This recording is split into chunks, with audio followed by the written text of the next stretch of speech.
के भी पूर्वज सनातनी थे। हिंदू पुनर्जागरण का काल है, मैं ये मानता हूं, इसलिए ये सही समय है। इस तरह की कंट्रोवर्सी को क्यों रहने दिया जाए? अवैध कब्जे पे बर्फ एक्ट लागू नहीं होता। माँ गंगा भी नहीं थी, तब से ज्ञानवापी वहाँ मौजूद है। कि संकल्प सदा अमर रहता है और जिंदा रहता है।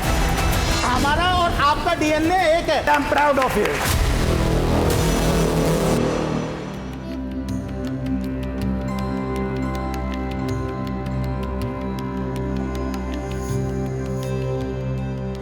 नमस्कार, स्वागत है आप सभी का TV9 भारतवर्ष पर। आपके साथ मैं हूं गौरव अग्रवाल और आपको कुछ बताने से पहले ही समझ में आ गया होगा कि आज मैं कहां पर हूं। देखिए, हमारे साथ अपनी खरी खरी बातों के लिए और सनातन धर्म की बात बढ़ चढ़कर उठाने के लिए मशहूर देवकीनंदन जी महाराज हैं। सबसे पहले महाराज जी, आपका बहुत स्वागत है TV9 भारतवर्ष पर। बहुत बहुत धन्यवाद, साधुवाद, और आपके सभी व्यूअर्स को मेरा प्यार भरा राधे राधे। तो महाराज जी आज हमारे साथ हैं मथुरा के फेमस लोटस टेंपल पर, और आज जब हम यहाँ पर हैं तो महाराज जी से तो बात करेंगे, देवकीनंदन जी से बात करेंगे। और देवकीनंदन जी महाराज, मैं चाहूँगा कि ये वॉक द टॉक चलते चलते आप हमें ये जो मशहूर मथुरा का जो ये आपका खुद आपने जिस तरह से इसको यहाँ पर इसको बनाया है, ये जो लोटस टेंपल है, इसके बारे में भी बताएं हमें। और साथ ही साथ शुरुआत ज्ञानवापी से करते हैं। योगी आदित्यनाथ जी अपनी खरी खरी बातों के लिए वो भी जाने जाते हैं और खुलकर लाइन लेते हैं, और उन्होंने ज्ञानवापी पर भी खुलकर लाइन ले ली है। उन्होंने कहा ज्ञानवापी को अगर मस्जिद कहा तो विवाद होगा, और उन्होंने ये भी कहा कि किस मस्जिद में त्रिशूल होता है। देखिए, बात सही है। उन्होंने कहा है कि अगर मस्जिद कह देंगे तो विवाद शुरू हो जाएगा।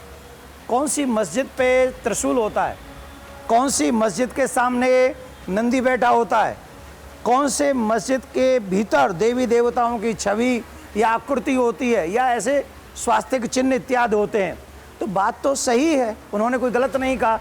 हम लोग उसे ज़बरदस्ती विवाद का विषय बना रहे हैं।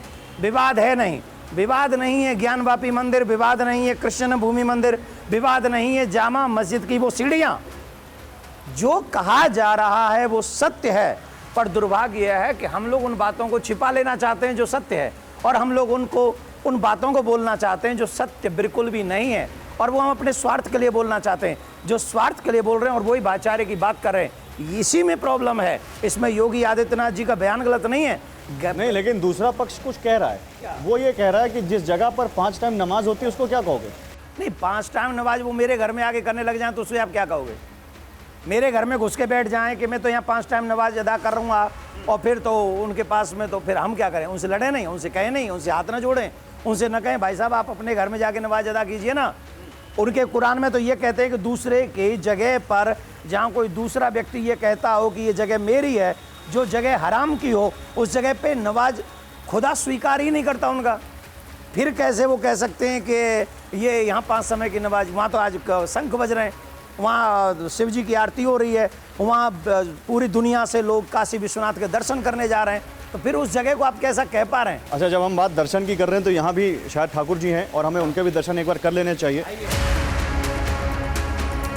तो आइए जरा पहले ये मंदिर भी देख लेते हैं। 125 फीट ऊंचा इस मंदिर का गुंबद अपने आप में स्थापत्य कला का की एक मिसाल है, और देवकीनंदन महाराज जी के आश्रम में ये मंदिर बना हुआ है।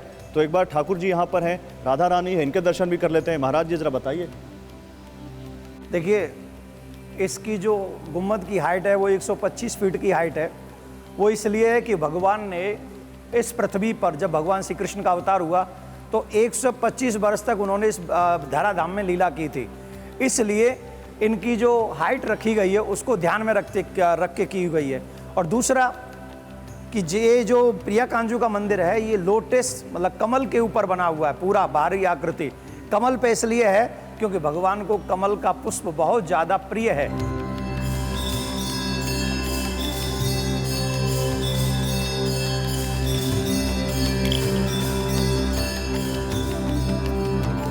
बोलो प्रिया कांजू सरकार की। देखिए, मैं आपसे अब क्योंकि फिर से उसी मुद्दे पर आऊँगा देवकीनंदन जी, ज्ञानवापी की बात हो रही थी और आपने कहा कि क्या गलत कहा सीएम ने, योगी आदित्यनाथ ने, लेकिन जब मामला सब जुडिस हो, क्योंकि आप समझते हैं कानून की पेचीदगियों को भी, तो क्या किसी एक संवैधानिक पद पर बैठे किसी इंसान को, शख्स को इस तरह का बयान देना चाहिए और इस तरह की क्लियर लाइन ले लेनी चाहिए? देखिए, मैं एक बात ऐसी मानता हूं, संवैधानिक पद पे बैठे हुए व्यक्ति, पहले तो हमें यह ध्यान रखना होगा कि वो संवैधानिक पद पे बैठे हुए व्यक्ति कौन से देश में है। हम जिस देश में हैं उस देश की आस्था क्या है, फीलिंग क्या है, उसकी बहुसंख्या में उनकी मान्यताएं क्या हैं, और उन लोगों का इतिहास क्या रहा, उनके साथ हुआ क्या है, ये सब बहुत सारी चीज़ों पे ध्यान देना पड़ेगा। उसके बाद ही हम लोग ये सोच सकते हैं कि ये सही है कि गलत है। वो कौन है? वो योगी हैं।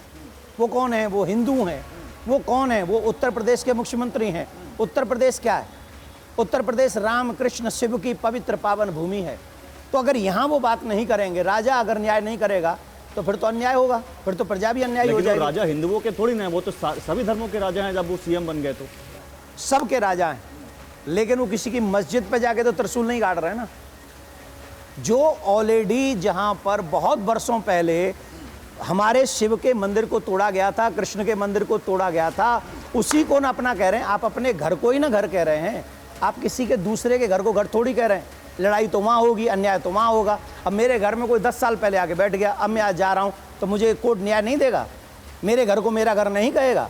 आपने क्योंकि मुस्लिमों की बात की, मुस्लिमों की बातें उठाने वाले ओवैसी भी हैं, और ओवैसी ये कहते हैं कि ये सीएम का जुडिशियल आउटरीच है और ये केवल हिंदू मुस्लिम करने का बहाना है 2024 से पहले। जिस व्यक्ति का आप नाम ले रहे हैं वो क्या कर रहा है?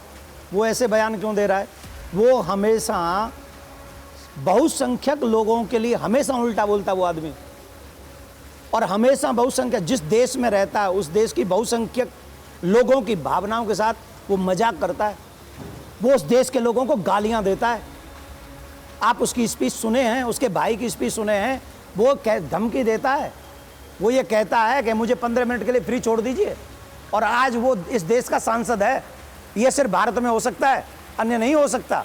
आप क्या समझते हैं? अच्छा, जब हम ये बात कर रहे हैं तो यहीं पर इसी जगह से 9 किलोमीटर दूर वो श्री कृष्ण जन्मभूमि भी है, जिसका शाही ईदगाह मस्जिद से विवाद चल रहा है। और कई तर्क ये दिए जाते हैं कि 1968 में, यानी आज से 60-65 साल पहले, जब हमारे पुरखों ने बैठ के वो मामला सुलझा लिया, तब अब ये मामला क्यों उठाया जा रहा है? इसके पीछे मकसद क्या है? क्या सुलझाया था? क्या सुलझाया था और किसने सुलझाया था? जिसने सुलझाया था उसके अधिकार की बातें भी थी क्या? आप मेरे भगवान के जन्म स्थान में, मेरे भगवान के जन्म स्थान में किसी को भी कैसे बैठा सकते?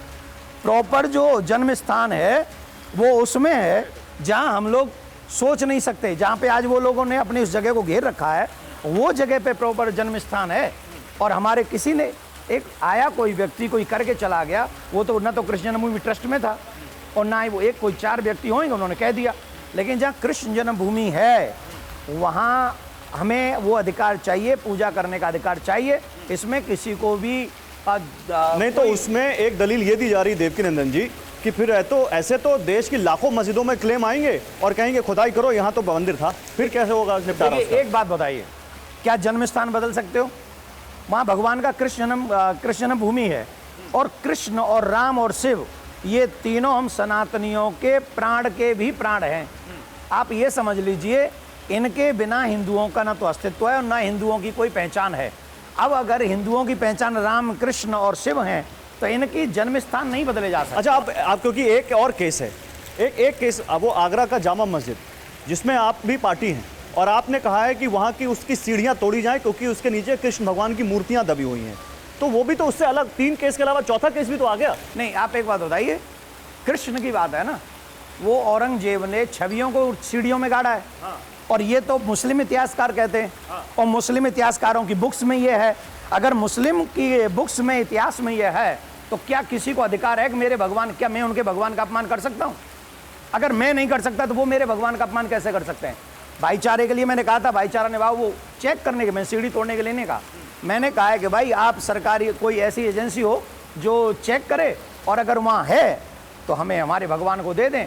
अगर वो हमारे भगवान को दे देंगे तो सारा विवाद खत्म हो जाएगा। अगर वहाँ हैं तो हमें दे दें, नहीं है तो उनकी सीढ़ी का जो खर्चा होगा वो हम देंगे।